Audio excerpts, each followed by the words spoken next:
Hey YouTube, how you guys doing today? Kevin here, coming at you with another video. So what we're going to be doing right now is we're going to be replacing the dust cover right here on Aaron's forks. On his bike, I have a spare one. It's a good one. You can tell by the rubberness of it, so which is always a good thing. And then we're going to put this on there. So we don't have to take apart the other side. The other side's got a good dust cover, but this one right here is just going to let all kinds of crap into the seal. So we're going to change that out real quick. So let's get you guys in the stand. But before I do, please hit that subscribe button and the bell icon so when I post a video, you guys get it. Let's get crack-a-lackin'. So right off the bat, you guys notice it's up on top of a recycling bin. These are the perfect things. They actually hold the bike up pretty well. And I'm just using a 1x1 board up underneath there on a bracket just to hold up the front end. There's really no, you can hold it up with a couple fingers. So although it looks obtruse, it's really not. So let's get you guys over there and we'll start tearing this thing apart. First things first, we got to take off the axle nut.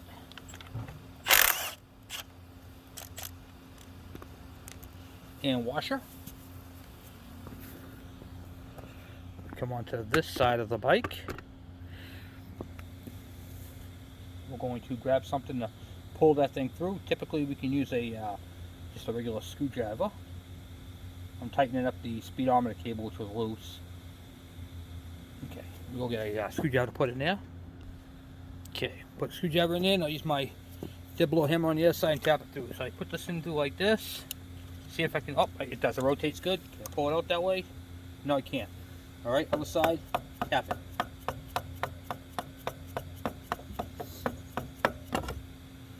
Okay. That. They get tight in there, guys.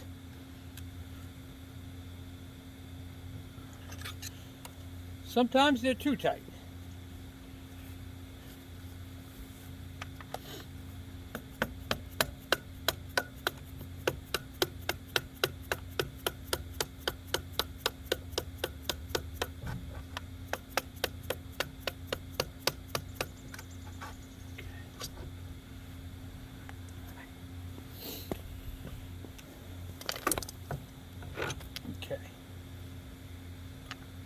Now the good news is, we don't have to pull the tire out any further than that.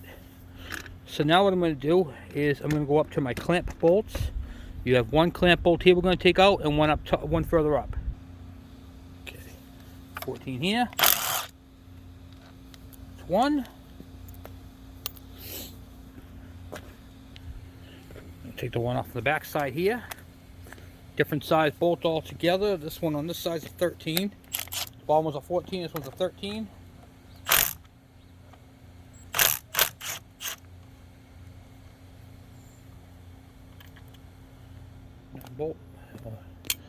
Bolt and washer, I should say.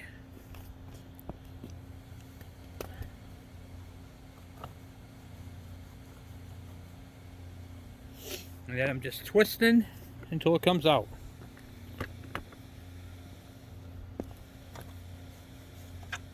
Okay, slide the old one off, slide the new one on, make sure it fits over the shock. I actually grabbed the wrong one, but now's the perfect time to show you guys the difference. Okay, so here's your shock tube right here. The distance between here is different on the 70s ones than it is on the 80s and up. Here are the two differences. Show you side by side what they look like. You have a shallow one right here, which is for the newer KEs, and then for the older ones like the 70s and the G4s and the early G5s are this longer one. So that's the difference. Do it the same way though. Slides over the top, slide it down the shaft, and it pops on just like so. And that's all there is to replacing your, because the seals are good on this, on these shocks. But the dust cover needs to be replaced. And we're just going to slide it up too. If nothing moves, or move, we should be good.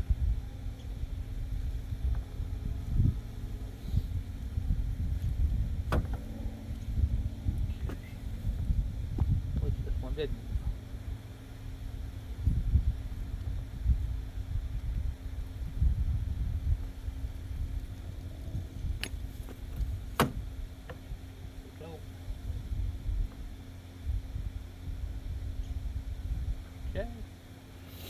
just like that, it's in place.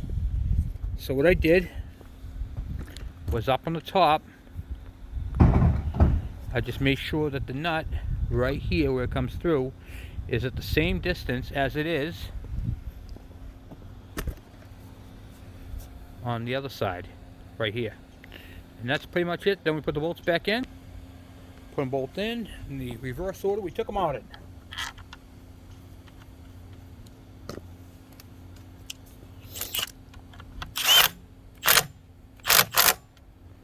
Then switch out the sockets.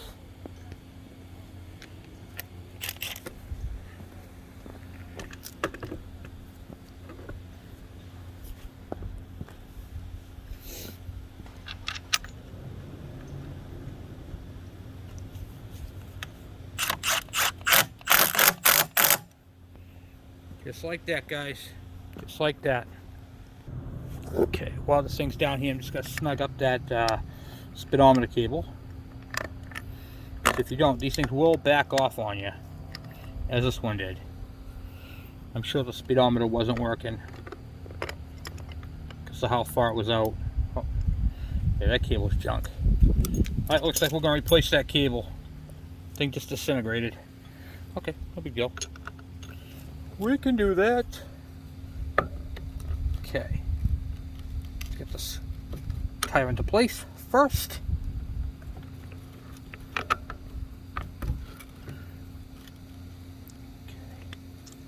Hold on a second. I'll go. And get my mallet. Tap, tap, tap that through.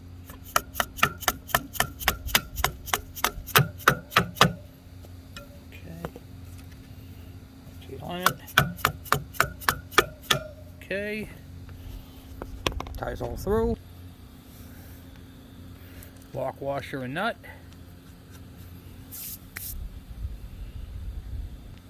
Okay. Tighten it up. That's nice and tight. Then we'll take it down. Alright, so now we got the bike sitting pretty. I got to replace the speedometer cable and the brake light switch on the handlebars. This was broken when it came in, so we're going to have to replace it, which was one of the problems that this bike had, which is right here, this switch. So this switch right here plugs into here, and when you squeeze this right here, it applies the brake light, and it's ripped clear out, and it's very common. So let's go see if we have one of those, test it, and install it. Okay.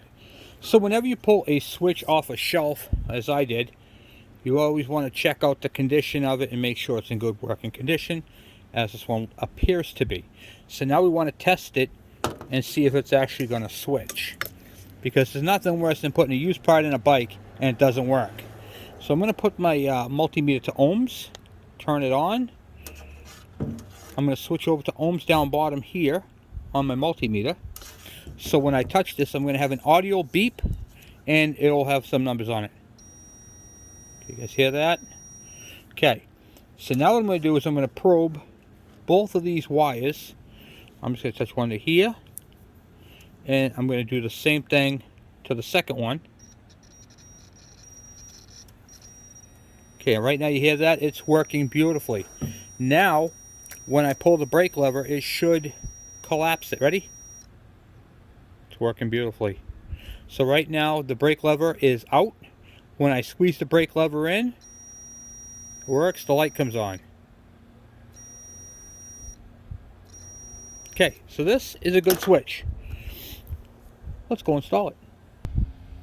Okay, so taking off the switch, first thing we're going to do is take off these straps to hold it in. There's two straps over here for that. Just kind of go easy with them. These are common to break. A lot of people use zip ties. They just cut them. But we're going to try to keep this bike as original as possible without breaking it. Sometimes things break because of age and wear. Age and wear. Okay. Alright, so we got that part right there. It's all free. Here's the harness right here. Just pull that through. Let me keep that on there. Okay, and this is going to run into the headlight assembly. Get that one right out of there. Beautiful. Alright. Now, to remove this broken part of the switch that's in here, grab an assembly off the shelf to show you. Okay, so underneath this, which you can't really see, but there's a square. See that square? That's the little tab. So you take your flat blade screwdriver, you push in on it, and it'll pop right out. So that's what we're going to do right now. So I'm going to grab it with 2 fingers up top here, and I'm going to push on that tab underneath.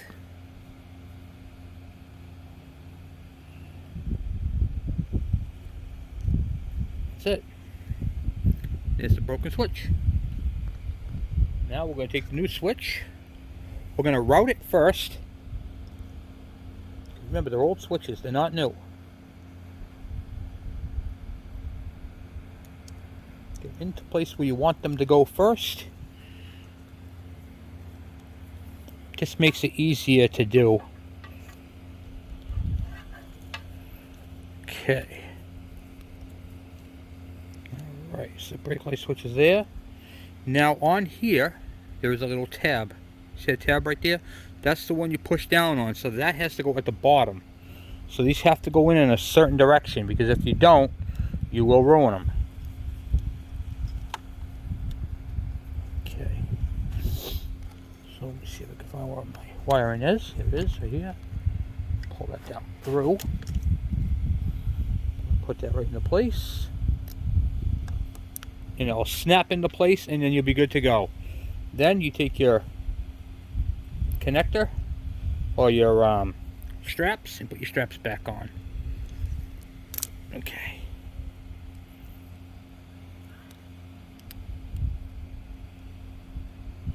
These straps are very important. These right here hold it in place. They stop it from vibrating and going all over the place. So make sure you strap it down with at least 2 straps. Very important. Very, very, very important. Okay.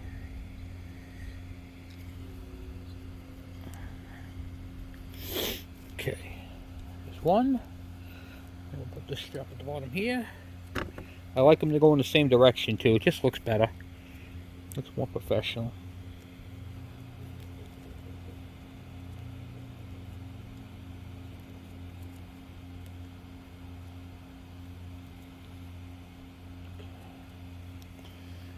Alright, here we go. Boom. Probably going to take this one back off and put that black wire through again too.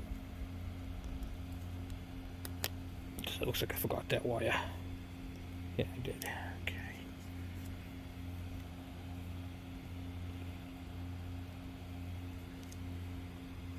Strap like that.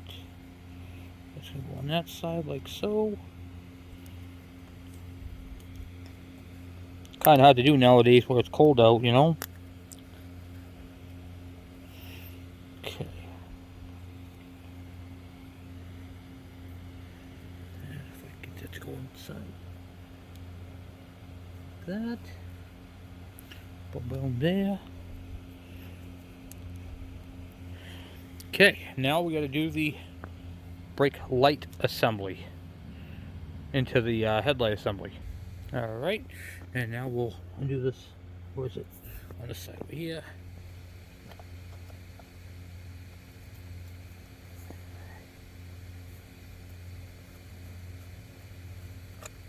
One screw. Headlight assembly comes off. And then up and through here is where the wiring goes. With a switch.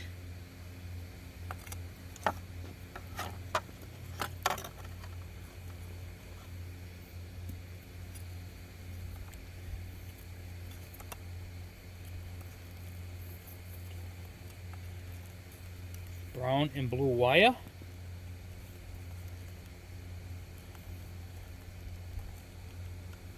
They are not easy to come apart.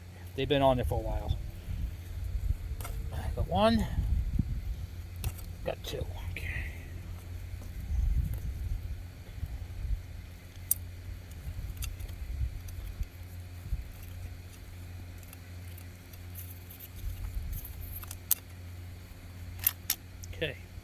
There's the old switch wiring.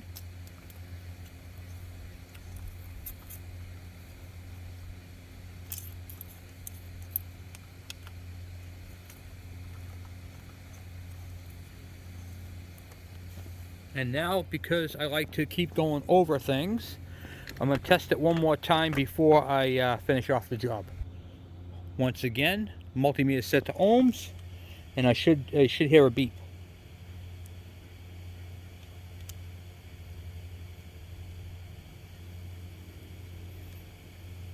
See right there, that's what I don't. Okay, and then here's the beep. I'll let off of it. So it's closed. Now when I squeeze the handle, I'll show you what I'm doing. To activate that beeping sound, I'm squeezing this handle. It works beautifully. Okay, so next step, plug it in. This right here confirms that I didn't ruin any wiring in the process of putting it together. And then I'm just matching my wires. My brown to brown. Make sure they go all the way in and click. Blue with the red stripe to blue with the red stripe. Done. Headlight wiring.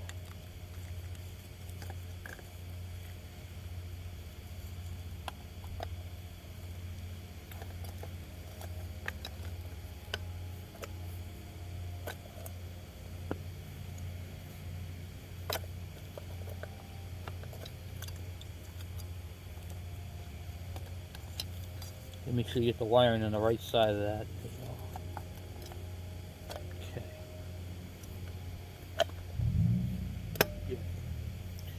Now put the whatchamacallit, the doohickey thingy thingy, what's it? Called the screw. Put that in next. Gotta figure out where I put my screwdriver.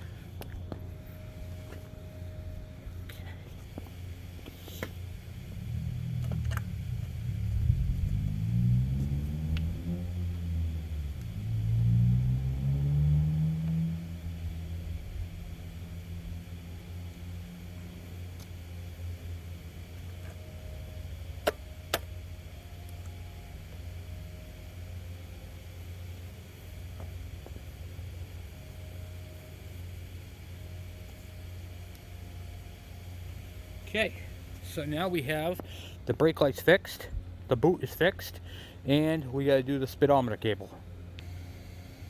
Okay, so now we're going to take the new cable, slide that into the spot where it would go, lines up, lock it in, tighten it down.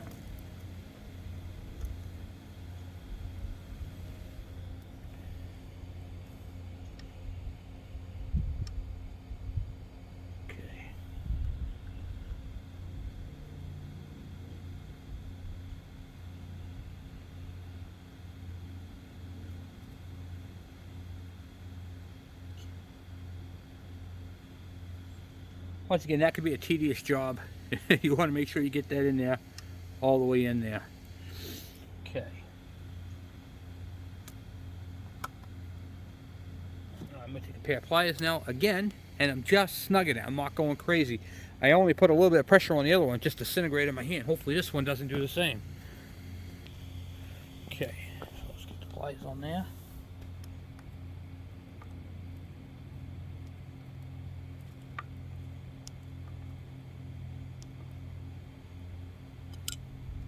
Good.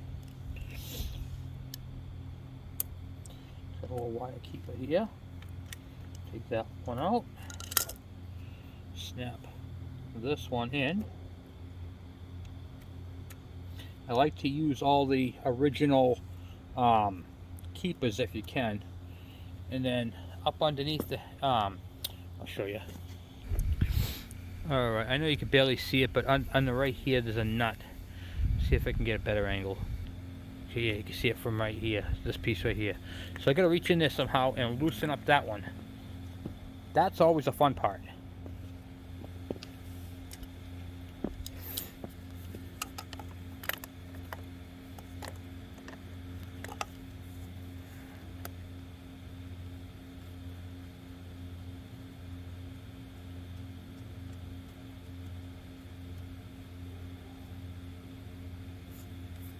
Almost, guys, almost.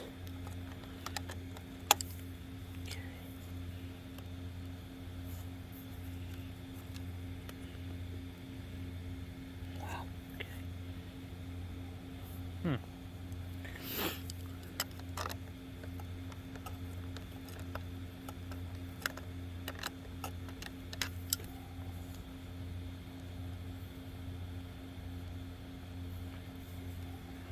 Wow.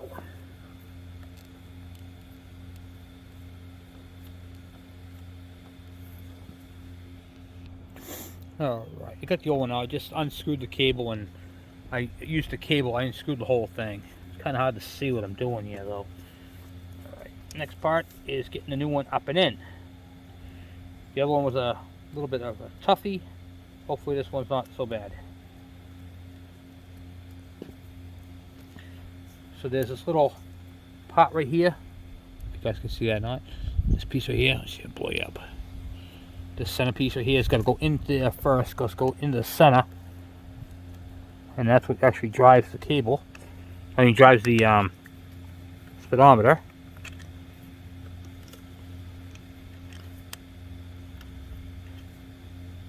It can be a very tight spot to get to, especially if it's installed in the bike.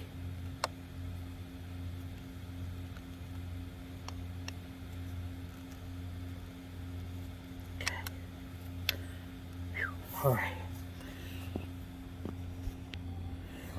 Alright, got it up and in there. Forgot to turn record back on, but that's it right there. So the speedometer cable is all in. We gotta put it back in this little keeper. Jeez, if I can get you a little flag there. Alright, yeah, my flag is waving all. I got a Christmas flag out. Alright, and then I'm gonna put my little keeper on here. Let's see. Up here like this, and then that's how that goes, and that just keeps it all in check. That's pretty much it. So anyway, guys, so now we have the speedometer hooked up, the boot, the front brake light piece, and the only thing else they gotta do on the front is straighten these directionals out, because you can see how they're all catawampus, which is real simple. Just grab them and kind of twist them back like so. And this one's gonna go this way. Alright, nice. Okay, and the front's all done. So that's all I got for you guys for right now. Thank you for watching, and we'll be back at it a little later. Thank you.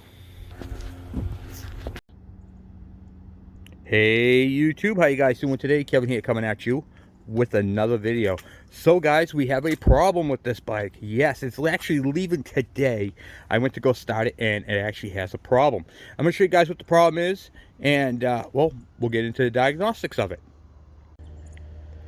But before I do, please take a moment, hit that subscribe button and the bell icon so when I post a video, you guys get it. Alright, let's get into this. Oh, let me get you in the stand first. Okay, so the bike likes to run on choke. I want to show you guys this.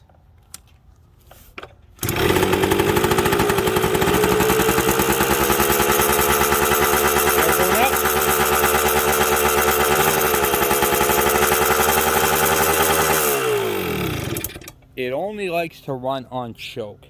Why is that? I cleaned the carburetor, ultrasonic cleaned it, put a kit into it, went through the entire carburetor. But it's still running only on choke. Why is it only running on choke? When I take it off choke, it calms way down and dies. I turn the throttle up and it still dies after throttle. So let's take a look at this. I'll show you guys what I found with this bike. Okay, so now I have, this is a brand new Petcock, by the way. This is the reason why I'm showing you guys this.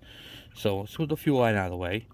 Alright, so it runs on choke. That means it's not getting enough fuel. So when you turn the choke on, it sucks the auxiliary fuel from the bowl. Now when I turn this to reserve, or on, I'm not getting very much fuel coming out. See how it's like trickles? And then see how it's better on reserve, okay?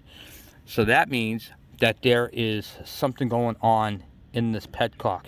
What could possibly be wrong with a brand new Petcock? I'll show you. This is the fuel cap right here from it, and it's got liner all over it. See that fuel tank liner? This is what's supposed to look like. This whole tank is lined with this stuff in here, and some of this liner got into the brand new Petcock, causing a brand new Petcock to have restricted flow. And that is why this particular bike only runs on choke. So now I got to fix that problem. So to do that, I'm going to take the Petcock off and clean it. Sometimes you buy a brand new part and you think it's perfect. All right, I'm going to throw this in there. And then the problem you still have. So he bought this Petcock. I ended up taking the whole thing apart to do my investigation work, because I checked the tube and I checked the filter out of it, and both filters are nice and clean. I know you can't really see it too well, but let's see if I can get some light into the... See right there, that little light that's coming through that center hole? I'm looking through this hole right here where my thumb is. Okay, see that right there? That's supposed to be as open as that, and that is causing my restricted flow coming out of this, and that's why this carburetor, that's why this bike is only running on choke, because it doesn't have an adequate fuel flow on any level, because it's between the reserve and the on. So it doesn't matter what position I put it into, it's going to have bad fuel flow. Bad fuel flow can cause a couple of different problems.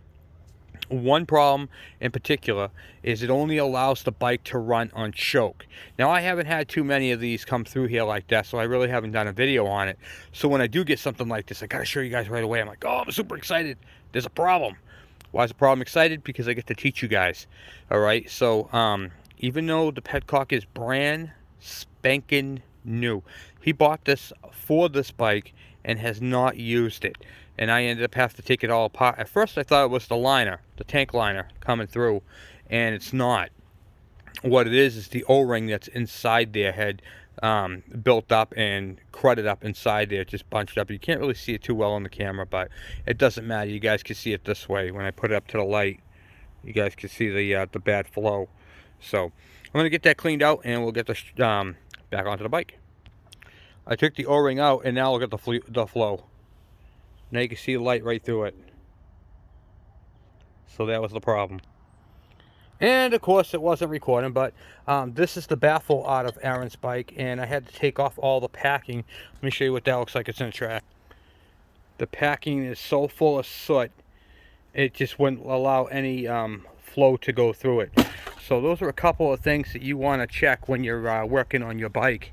If you have a bike that starts, runs, and dies right away. So if your bike starts up and it throttles up for a second and then it's and you think it's ignition, it may not be ignition. It could be a couple of things. One, fuel flow coming out of your Petcock. That right there was the biggest problem with this bike, was that. And then it would run, smoke like a banshee, and had no power, period. So that right there was due to the clogged baffle and the exhaust. So I scraped it down. It is so clogged, I have to do each one of these holes with a pick. Look at this. You can actually just see it poking, like I'm putting pressure on them to poke all these out, and then I have to get them out. So that's the next step. Okay, now I got all the holes in the baffle cleaned out. Let's go install it and see how it sounds. It is going to need packing, but I do not have any with me here at the moment, so he's going to have to pack that on his own. But you can watch the video on packing it. Alright guys, what do we got?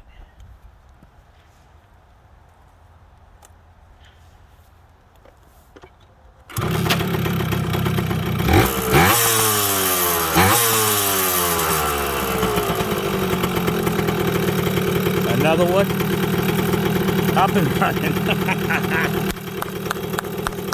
Yeah, baby, that's what I'm talking about. All right, guys, first ride.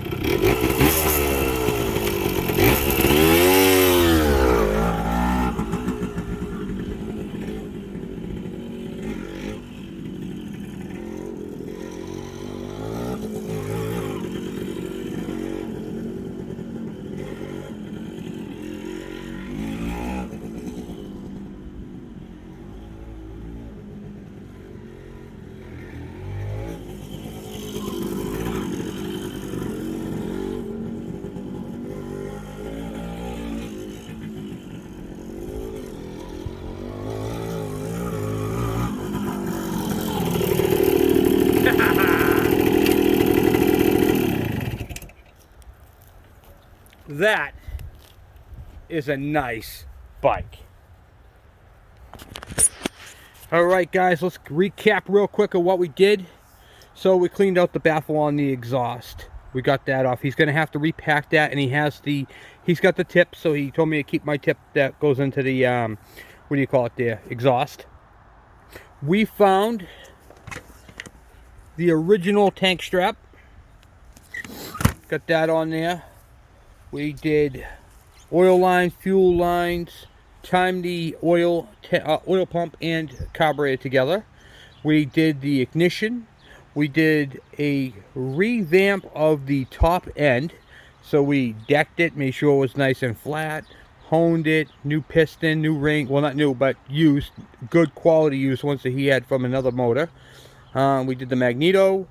We've gone through, we replaced the fork, what do you call it there, the boots, the brake light switch, all that happy stuff.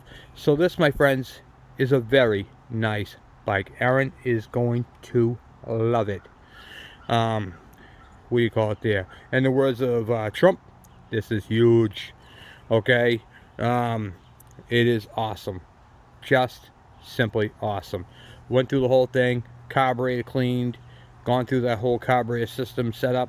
The Petcock does, even though it's new, Aaron's going to have to replace it because it is a faulty Petcock. So that's going to have to be done.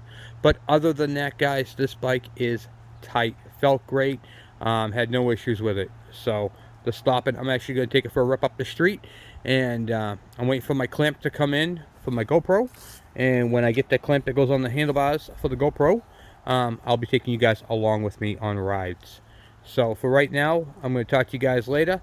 I'm Kevin, and I am